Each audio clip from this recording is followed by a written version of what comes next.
화재 현장 출동 도중 순직한 용인 소방서. 고 신진규 소방교의 연결식이 11일 오전 용인 실내체육관에서 경기도청장으로 엄수됐다. 연결식에는 유가족과 장의위원장인 이재명 경기도지사를 비롯해 백군기 용인시장, 국회의원, 시, 도의원, 동료 소방관 등 90여 명이 참석했다. 이재명 지사는 고 신진규 소방교에 숭고한 희생을 추모합니다라는 제목의 연결서를 통해 먼저 고인을 떠나보내시는 유가족 분들과 동료를 잃은 아픔에 슬퍼하고 계실 소방가족 여러분께 진심으로 위로의 말씀을 드린다고 위로를 전했다. 이어 고인은 투철한 사명감을 갖고 있었다. 항상 밝은 모습으로 동료들을 대하고 싫은 소리를 해도 화내는 법이 없었다. 어렵고 힘든 일도 솔선수범하는 훌륭하고 믿음직한 소방 공무원이었다라며 가족을 잃은 텅 빈 마음을 다 채울 수는 없겠지만 유가족 여러분께서 이 깊은 상실감을 딛고 일어설 수 있도록 끝까지 여러분 곁에서 함께하겠다며 고인을 추모했다. 이 지사는 끝으로 여러분의 헌신 덕분에 오늘도 우리 도민들이 안전하게 지낼 수 있다. 여러분의 존재와 역할에 대한 한없는 긍지와 자부심을 가져주시기 바란다며 그러나 여러분의 안전을 지키는 것이 곧 도민의 안전을 지키는 일이라는 사실을 한시도 잊지 말아주시기 바란다. 다시는 아까운 목숨이 희생되는 일 없이 안전하고 보람있게 일할 수 있도록 우리도 할 수 있는 모든 노력을 다하겠다고 강조했다. 이어 고인이 마지막으로 몸담았던 용인 소방서 동료 대표로 나선 최정규 소방장이 조사를 통해 고인의 넋을 기렸다.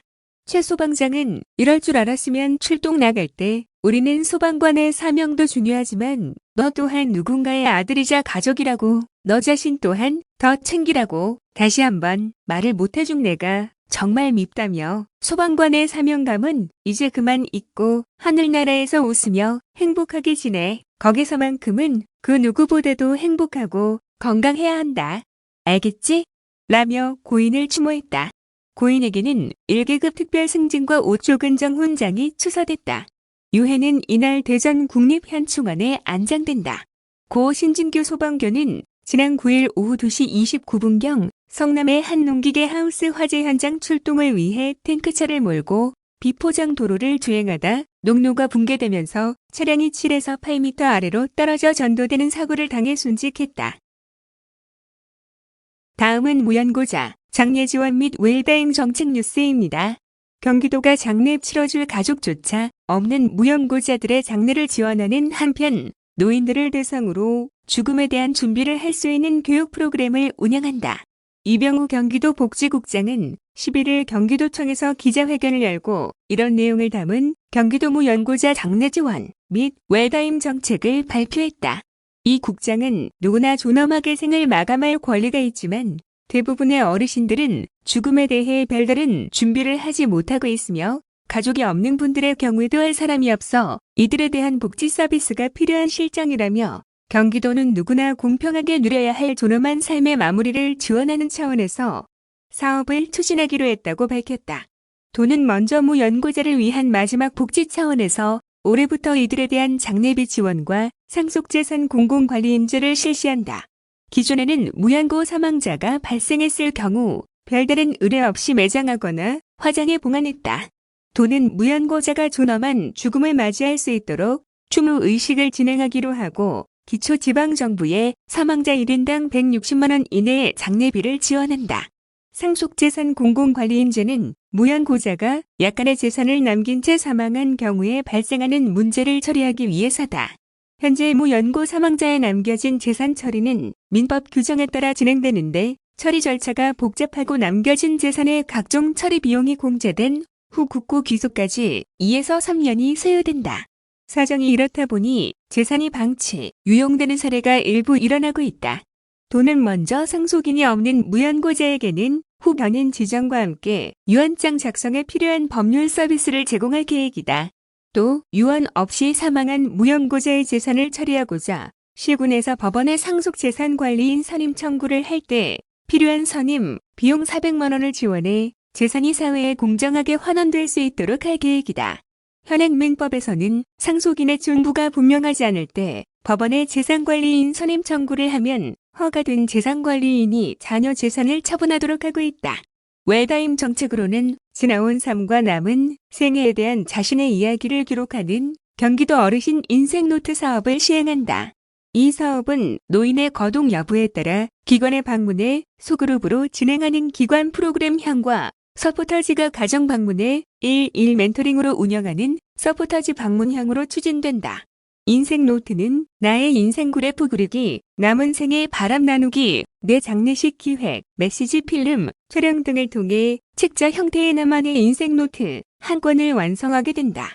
인생노트는 지난 2019년부터 3년째 시행 중인 사업으로 지난해 자체평가 결과 등에 따르면 사업 참여 만족도가 87.2%에 이를 정도로 큰 호응을 얻고 있다. 도는 이를 통해 죽음에 대한 불안을 감소시키고 노년의 삶에 대한 긍정적 인식을 함양해 삶의 질을 향상시킬 수 있는 획기적인 계기가 될 것으로 기대하고 있다. 다음은 배달특급 뉴스입니다. 경기도 공공배달앱 배달특급이 가정의 달 5월을 맞아 1거래액 3억 원을 돌파하며 배달앱 시장에서 꾸준한 상승세를 보이고 있다. 경기도 주식회사는 어버이날인 지난 5월 8일 기존 하루 누적 거래액 3억 천여만 원, 총 주문 건수 1만 천여 건을 넘어섰다고 10일 밝혔다. 지난해 12월 1일 출시 이후 이달 9일까지 총 누적 거래액은 약 195억 원으로 200억 원 돌파도 눈앞에 뒀다. 1일 거래액 3억 원 돌파는 꾸준한 지역 확대와 풍성한 소비자 혜택이 이끌었다. 현재 배달특급은 지난달 28일 안성시까지 총 11개 경기도 내 지자체로 서비스 지역을 확대하면서 소비자와 소상공인을 위한 상생 플랫폼으로 덩치를 키우고 있다. 지역 확대에 따라 경기도 주식회사는 지역 밀착 사업도 차례대로 추진할 계획이다. 군부대가 많은 연천군에서는 군인 대상 할인 이벤트, 전통시장이 활성화된 양평군에서는 장날 소비자 할인 쿠폰 행사 등을 진행한 바 있으며 향후 각 지역 특성에 맞는 소비자 프로모션을 이어나가기 위해 열심히 준비 중이다. 또 배달특급 사장님 앱을 통한 선순환 구조 확립에도 속도를 내고 있다. 경기도 주식회사는 최근 배달특급 가맹점주가 직접 소비자 할인 혜택을 제공할 수 있도록 개선했다. 낮은 수수료로 실익이 늘어난 가맹점주가 직접 소비자 이벤트를 제공함으로써 가맹점주의 이익이 소비자에게까지 이어지는 선순환 구조를 구축할 것으로 기대된다. 이와 관련해 한 가맹점주는 온라인 소상공인 카페에서 첫 주문을 받았는데 다른 배달앱에 비해 수수료가 저렴한 만큼 배달 팁을 적게 받아야겠다며 긍정적인 반응을 보였다. 댓글을 통해 다른 한 점주 역시 수수료가 싸서 이미 다른 앱보다 배달료를 1,000원 낮게 잡았다고 말하기도 했다. 더불어 맘카페 등 다양한 채널을 통해 지속적으로 애플리케이션 자체, 기능 개선이 이뤄지는 등 다양한 노력들이 더해져 배달특급의 우상향 성장을 이룬 것으로 분석된다. 한편 배달특급은 오는 12일 의왕시로 서비스 지역 확대를 앞두며 공격적인 시장 공략에 박차를 가하고 있다.